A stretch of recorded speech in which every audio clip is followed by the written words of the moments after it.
plus one more day and minus one more Russian refinery. This one was kaputted in Yaroslavl city of Russia. There are multiple of the videos presented to us by eyewitnesses. While this refinery is not the biggest one, capable to accommodate roughly 6.2 million tons of fuel per year, but it's not the smallest one at the same time. At the same time, for this specific region of Yaroslavl, this is the crucial and the only one unique facility which is capable to produce fuel. So from now on, one more region of the Russian Federation will be in desperate with shortage of fuel. Well, their Ukrainian drones hit VT-6 vacuum distillation unit. And correction here, this unit alone was capable to process 6.2 million tons of fuel, but the entire capability of this refinery is 15 million tons of fuel per year, which makes it the 5th largest in Russia. And what is interesting about this particular case, that Russian official authorities have already announced the technogenic cause of this mishap. So they say that it was some sort of the internal accident and not Ukrainian drones. Do I believe it? Well, everything might happen in Russia. After all, it's a very unpredictable country, but I guess finally it was the job done by Ukrainian drones. And Russian officials just used the internal smoking at the wrong place reason for excuse. And in this way, they're telling Russians, don't look up. Yeah, refinery is definitely smoking, and I take those pictures, guys, from my Telegram channel, so you may check it out in the video description just below. Well, also I have the information that Sukhodolnaya pumping station and another oil pipeline nearby, near to that big refinery, was struck as well.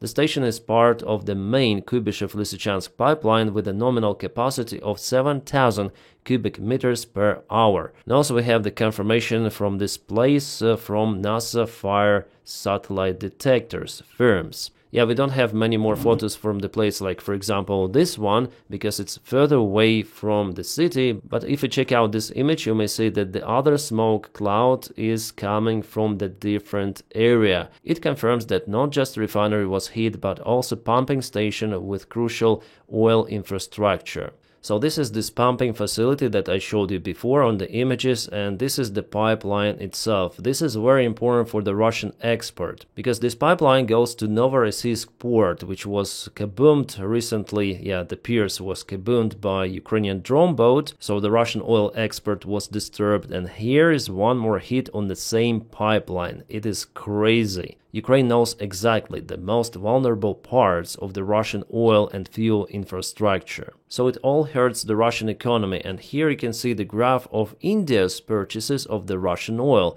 Each column for each month, black is the oil from Russia, the rest are the other countries' distributioners. So for India, Russia is one of the biggest oil suppliers. But Ukraine, with its own drone sanctions, makes it more difficult for Russia to supply that oil to India. And not just to India, I guess the same graph goes to China as well. Alright, and we have this video coming from Saratov region of Russia. Something is smoking. Locals report about the chemical plant which is used to produce shells for the Russian army. For now, I cannot prove this information. I'm waiting for more data coming from the place, but it looks like something big is burning there. And it's not the oil refinery, because otherwise we would see a black cloud. Here the cloud is much lighter, definitely looks like some sort of the chemical fire there. And according to the multiple sources, Russia lost almost 40% of the refinery capabilities. It is crazy, just imagine this number, 40%. Well, some say 38, some say 40, but 2% difference is not a big deal. And many of those refineries, they're definitely hard to repair. Russia is in lack of the spare parts. Most of them are being produced in Western countries. Well, there are still ways for Russia to obtain those spare parts via third countries, but those ways are not easy ones. So since August, Ukraine definitely harmed Russian refinery infrastructure a lot, and it grinds down the Russian economy. It declines way faster than expected, especially in the regions outside Moscow and St. Petersburg. You see, Russia is very huge and they need fuel to deliver goods all around the country. That is how they keep their economy running. But now we see that in the regions which were not affected, by the way, by Ukrainian drone strikes, I mean, their refineries are working, but they supply their fuel to Moscow and St. Petersburg. At the same time, they have their own fuel crisis. That is how Russia lives. Power in Russia is very centralized around Moscow. The rest of the regions, they are slaved. They are like those colonies. And Russia is the modern-day empire that wants to take more territories to gain more resources. But at the same time, we see that in 21st century, it doesn't work like that. And all of the previous empires of that type, they have already collapsed. Only Russia remains like that. Well, I guess not for a long time if Ukraine continues those strikes on Russian infrastructure. And yeah, here media says about 38% of the Russian oil refineries, and it's just the beginning. Ukraine operates mainly with drones, but soon there's gonna be something even bigger. But Russians also use their drones to hit Ukrainian infrastructure. For example, just yesterday they hit this train in Chernihiv Oblast. The train was carrying some of the fuel and even some of the army vehicles. What exactly those vehicles are, I'm not sure, but vehicles were okay.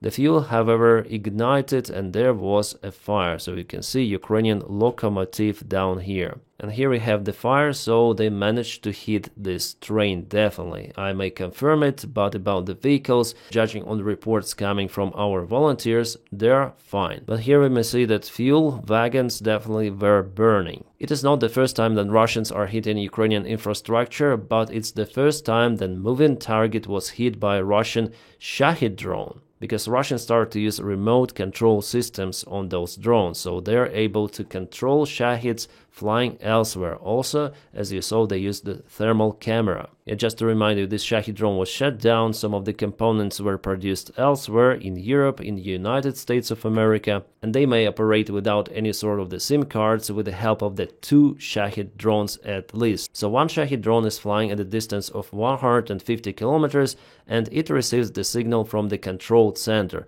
Also, it sends the signal and receives it back from this kamikaze Shahid drone, which makes the total distance from control center to the target 220 kilometers. Again, controlled flight of the drone. This is very dangerous. So one drone has this purpose of transmitter and receiver flying somewhere in the safe area. Russians call this guidance system MC-236. As you might see, drone technologies constantly develop and Russians always put something new, but the Ukrainian side also does similar stuff. I just see that our partners, they're not taking the threat seriously, I mean in Europe at least, yeah? And during the last military exercises, we see the difference in approach of the Russian army and of joint forces of some of the European countries who took the part in their military exercises. Yeah, they put those tanks and artillery there, but without anti-drone warfare, without drone protection. Unfortunately, guys, those great-looking vehicles may not live for a very long time, because you see what is happening on the front lines. If Russia starts its attack on NATO, they'll use, first of all, FPV drones and other drones, Lancets, Shahids, as you saw, and only after that they will attack with their own tanks. And thus Europe has the same amount or competitive amount of the drones and everything against Russian tanks and armored vehicles and infantry? The answer is no. The realities of the modern-day war are different, and for drones it doesn't matter whether it's Abrams or T-62 tank. A Ukrainian war shows that all tanks may burn. The only difference that Abrams tank probably will save life of the crew compared to Russian T-62 tank, or T-72, T-90, it doesn't really matter. Russian tanks are completely not safe for the crew, but still they are good battle tanks. And Ukraine also continued to use the Soviet types of the tanks quite effectively. So of course Europe should put way more attention on drone army development and the unit's protection against the drone strikes. Yes, those tanks may look ugly if you put the proper drone protection, but who cares? They should be effective and withstand the drone strikes. And yes, later on you may remove the protection for parades or something. Also, I see that Russians are targeting Ukrainian infrastructure close to the Russian border, within 50 kilometers at least. This is Chernihiv Oblast substation was really important, and Russia continued to black out Ukrainian towns, cities, villages. It's their usual tactics since the beginning of the war, but now they intensify their strikes. And as you may see, everything of that was filmed on Russian surveillance drones, which may also fly deep into Ukrainian territory. That's why it's important for Ukraine to get more of the FPV air defense drones, which could fly also at this high altitude. And Russians even used their Lancet drones to hit, for example, this gas pumping station somewhere in Chernihiv Oblast as well. So it is not just about Donbass or southern Ukraine, it's about entire Ukraine, especially those regions which are bordering Russia. Guys, sometimes I get questions about Ukrainian ballistic missile programs or long-range missile programs. Well, guys, Ukraine is just in lack of the financial resources to put them into every project. So Ukraine is focused, for example, on Neptune production, but still Ukraine is unable to produce those missiles very massively. No. So this is the tool which is proven, which is in operation, and also there is the hope for Ukrainian FP5 Flamingo missile. That is not a government project, but was made with part of the government finances. So there is the Wall Street Journal article. They say that Ukraine is in lack of funds for mass production of its own missiles, including ballistic missile projects like, for example, Grom 2. The report notes that Kyiv has the capacity but not the resources. So technology, production capabilities, they're out there, but not enough funds to buy equipment, materials, to pay everything. And this expert says that Flamingo would not dramatically change the course of war. Well, I agree and disagree. What he means dramatically change the course of war? There will be change with Flamingo, for sure. Russian refineries, for example, they will burn brighter and harder and further away. And little by little it adds to the troubles which are happening in Russia, including the Russian army itself, including the Russian economy. So this missile is, after all, must have. It is one of those major tools for Ukraine to withstand Russian aggression. Alright, there is the situation with Zaporizhia nuclear power plant. Yesterday Zelensky in his statement said that it is critical. Power plant still remains without main electrical supplies, just emergency generators are working for already 1 week.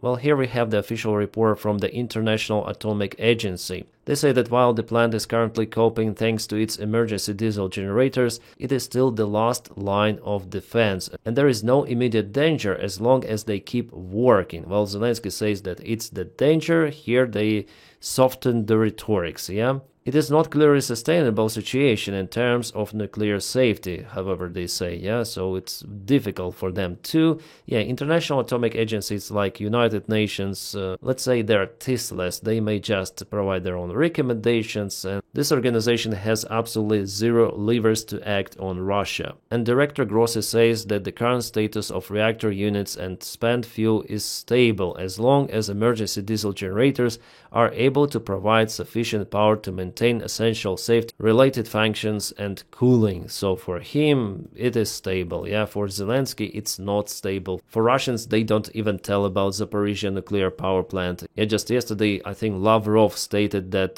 this power plant belongs to Russia. That's it. It seems like they don't really care about the safety of the station after all. So what's the real deal? Why did Russians put a nuclear power plant to emergency supplyment? Well, they want to put a new power line to the station. They want to align one more reactor and put it out from idle power to feed occupied regions of Ukraine, plus some of the Russian territories. That's the main thing. They're now montaging this power line to the station. It goes from Mariupol. Yeah, there were some of the reports from both sides about the shelling of the station or near the station, but we already reviewed with you several videos ago the satellite images. No shelling was spotted. But Russians indeed were working in substation of nuclear power plant, which means that they're in electrical circuit of the station, moving with vehicles and so on. So if everything goes well, they will switch the station back to its normal power in the coming days. If not, well, there could be circumstances, because diesel generators, they are not forever out there. They cannot work all the time without any sort of the maintenance. However, still there are some of the backup generators. As Atomic Agency says, 9 additional units in standby mode and 3 in maintenance currently operating 8. So pretty much a lot of the standby generators, but Russians switch them sometimes into the circle and shut down those working ones to ensure continuous availability. But still, I don't like this situation, guys. Then they play with the biggest nuclear power plant out there in Europe, at least in Eastern Europe. This is a huge station, guys. Chernobyl is a kindergarten compared to Zaporizhia nuclear power plant. And the fact that it's been occupied and located very close to the front lines is very, very bad. A Ukrainian Magura 5 boat was found by Turkish fishermen. They put it out from the water to the shore. There is still some of the equipment. You can see gimbal, 1, 2, 3 antennas. This one was put at the back. Well, I wouldn't touch this boat if I was a Turkish fisherman, because there is lots of the TNT, could be at least, inside. Nevertheless, they deliver it to the shore, but the strange part is coming next, because they put it back to water and kaboomed. Yeah, there is the drone boat, and it was kaputted. I don't know for whatever reason they did it, but they did it. At first we manipulate it elsewhere and later on go back to the sea. Boom! Probably guys who work with TNT decided not to demine it or something and to kaput it instantly. Maybe they took some of the antennas, gimbals from the drone. It seems like Ukraine just lost control of one of the drone boats during the attack on Tuapse or even before, and this drone was just floating there in the sea and fishermen decided to pick it up. Wow, such a beautiful airplane. Antonov 124, Ruslan from Antonov Airlines, Ukrainian jet transport airplane. Nice landing in Leipzig. By the way, it was filmed yesterday. There was the flight from Tel Aviv, and it is great that Ukraine has its own cargo airline capable to deliver some of the interesting goods. Like for example, here you may see some of the container, and we know that Israel already supplied Ukraine with Patriot system. At least one, plus some of the missiles were delivered to Ukraine. This info has already been confirmed by President Zelensky. Right, so yesterday there was the info coming that Ukraine was capable to kaput Russian S-400 system radar in Crimea. Well, it was officially reported by Ukrainian special forces who allegedly used some of the drones there. But I'm still waiting for some of the images, confirmations from the Russian side as well. So far, they didn't specify the loss. So even though it's the official information, but it is coming only from Ukrainian side, so I'll have to wait more to finally confirm it. And guys, about some of the political news, I now try to separate this topic from this channel. Well, if really Donald Trump says something new about Ukraine, the situation update, I will tell about it. But the news about politics and not only you may find on my another channel. It is called Captain Dennis, and there I stream almost every day and I film videos about American politics and not only. So please check it out in the video description below. We're almost at 20,000 subscribers. That's great. And in general, my friends, if you want to support the job that I do, please follow me on Patreon. You may find it in the video description also below, or just join membership of this YouTube channel. Thank you so much for your kind support. It is very important for me because you keep me running, filming content elsewhere on all of the platforms. Now I wish you all a peaceful sky wherever you are and have a great time.